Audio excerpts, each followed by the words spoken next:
Welcome back to my channel. This is Tita Lavinia of Tita sa Pageantry, and for this episode, I will be discussing my top 10 favorite looks at the recently concluded Miss Universe Philippines 2020 preliminary show. So please make sure you stick around, please subscribe, as well as hit that bell notification button for your weekly pageant fix.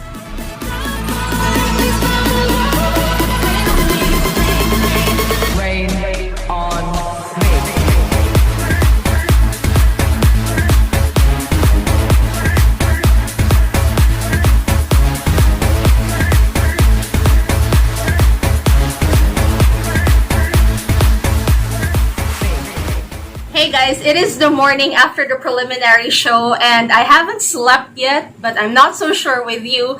Our DMs and our comment section are at Titas of Pageantries. It's bursting at the seams. So I just thought maybe I'd give myself some quiet time and do this content for you, because initially, guys, I wasn't planning on producing a YouTube content for the preliminaries as I've just released my video on Q&A. But scrolling down the comment section, I found out that a lot of you are expecting me to do so. So just as a compromise, I decided to just focus on my 10 favorite gown looks. Now, if you know us from Titas of Pageantry, then you'd know that I have a weekly segment called Sparkle Sunday. So that's just gowns, gowns, gowns, crown, crown, crowns.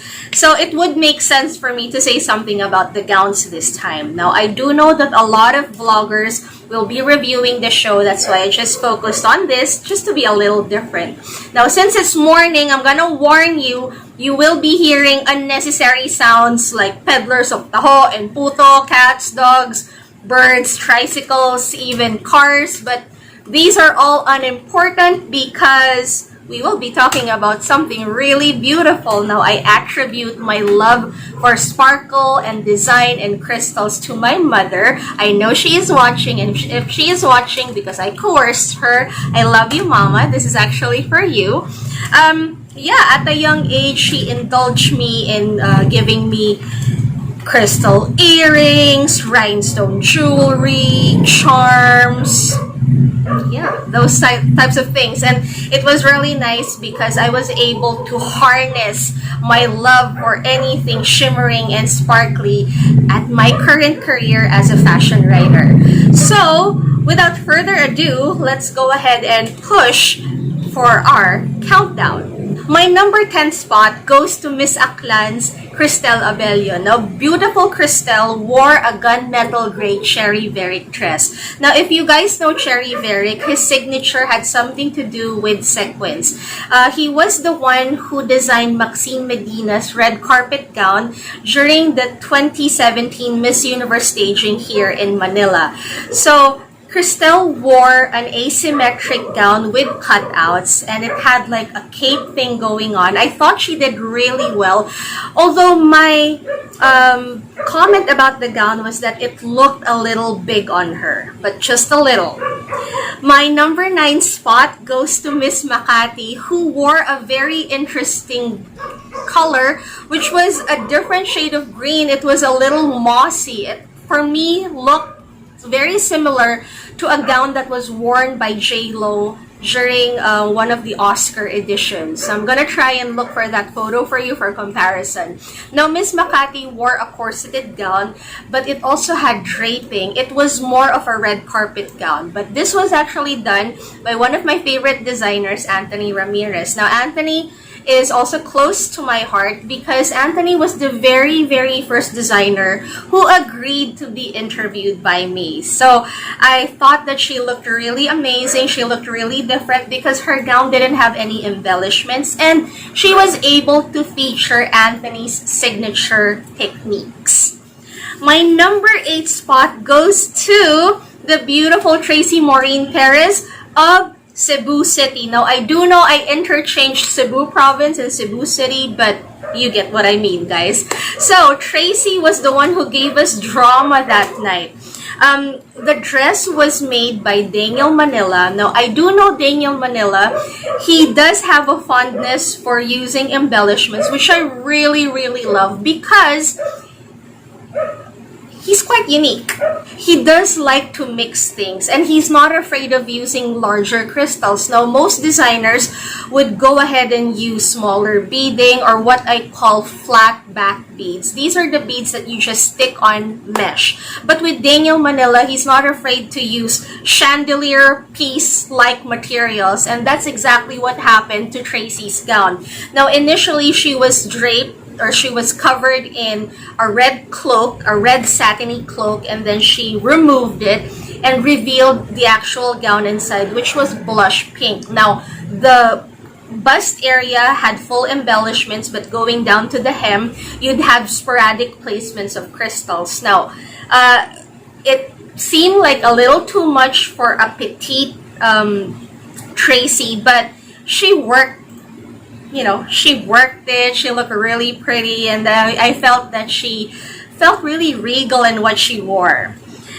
My number 7 spot is a gown that was exactly what I would envision Cavite's Billie Hackinson would wear. It was really high fashion. In fact, so high fashion that I feel that the silhouette is very similar to the works of maybe George Hubeka or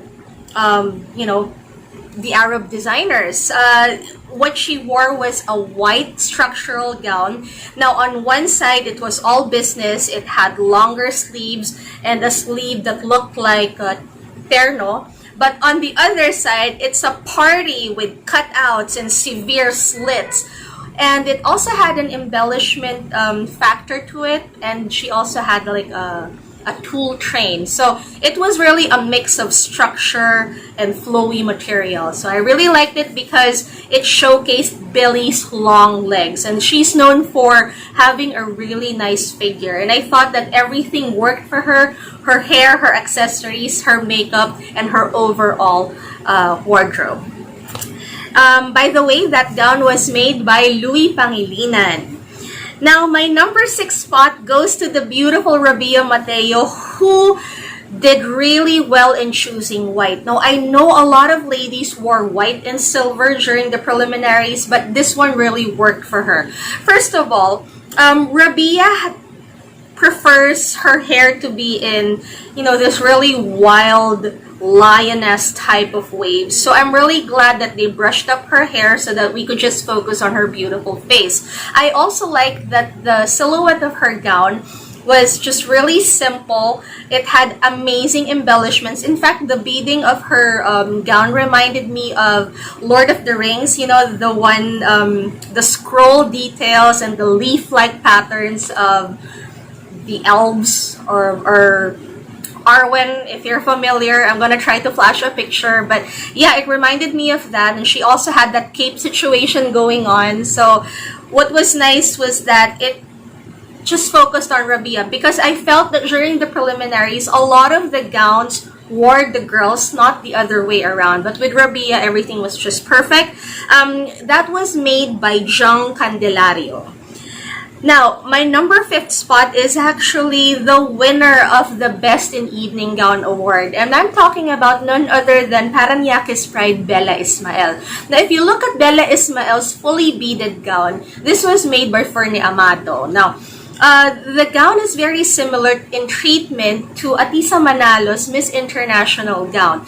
And it also had the same details, the same type of opal-like beads and feathers at the bottom. Now, I did not put her higher up in my list because even if she had the most amazing gown that was clean, that was couture, Bella is not the tallest candidate in the competition. So for her to wear a gown that cut her because of the feathery things at the bottom, I felt that it made her look even shorter. But nevertheless, if we're just gonna talk about the gown itself is amazing. My number 4th spot, I will be giving this one to the beautiful Christine Nicole Silvernail of Angeles. Now, Christine's gown was a silvery shade of white, and what I liked about her gown was that it had embellishments to trace the bust line. So I like that they were able to use lots of crystals there, but it was also very streamlined. It was clean. It wasn't really that busy. I mean, it had the right amount of bedazzlement. You know what I mean? Her gown was made by Frederic Policarpio. So my top 3 spots are very interesting. Like I mentioned before, I like this list because it doesn't just list down the heavy favorites. It also lists down girls that don't really get as much of the spotlight. But I am very happy about my number 3 spot. I'm gonna give that to Miss Antiques, Josel Robenta. Now, Josel was the only one who wore a mask. I'm not saying I like the idea of wearing a mask. I just feel like mentioning this because, you know, it's a recognition of what is happening right now during the pandemic. But I like that she did a little bit of twist to it. That was, she gave us drama by removing that mask. Now, going back to the dress, the silhouette is actually very simple. The design is very simple, but I do know it's painstaking because if you look at the fully beaded top area that tapers down to like an ombre type of beading down to the bottom, you had that mesh thing going on. Can you imagine sewing that one by one? It's so tedious, but they were able to execute it cleanly. And they were able to execute this elegantly. So I also like the way Josel featured the gown and showcased the gown. I thought that it gave justice to the designer, John Andrew Bugna. My number 2 spot goes to the golden goddess. That is Eliza Malinao. Now, Eliza's gown is very interesting because you might think it looks simple because of the simple cut, but it fit perfectly. It was like molded to her body. Now, I know some of you with keen eyes would say that it looks exactly like the gowns that Versace is known for. I agree with you, but I also would like to commend the designer. His name is Jude Macasinag. He's one of our favorites. He's a very young designer who is now based in Paris. And I liked how he was able to execute the fabric itself. Because if you look at it closely, it's not just a gold gown that's fit to her body. It had a little bit of a pattern. Now, if you look into the research method to come up with this gown, they actually took inspiration from an artifact of the Philippines called the Golden Canary. Now, the Golden Canary is a mythical figure. It's a Hindu mythical figure that was found in Surigao in 1981. Now, we don't have this artifact now. It's in a museum in the United States, but it is a figure that is half woman, half bird. So if you look at everything, if you look at the patterns of the print on Eliza's gown, you would see overlapping feathers. I thought she did really well, and this is the type of gown that will not fit everyone. I thought this was just perfect for Eliza. It made her look taller than she already is. It made her look longer and leaner. So, I mean, if you're a candidate, that's exactly what you would want in a gown. And my number 1 spot, I feel, is very interesting. I don't know if the others have recognized this, but I will give it recognition nevertheless. My number 1 gown goes to Miss Pangasinan's Nina Soriano. Now, she wore a Rian Fernandez gown. I like the gown because it was like a puzzle piece. Rian has been known to mix his beads with his crystals, and I like how he pieces it together. I also like the fact that he's very popular in Thailand, and if you just see the gowns of the ladies in Thailand, they want things that move, they want things that jiggle, they want things that look like body jewelry. And that's exactly what Nina wore. And it was nice because it was fiery red.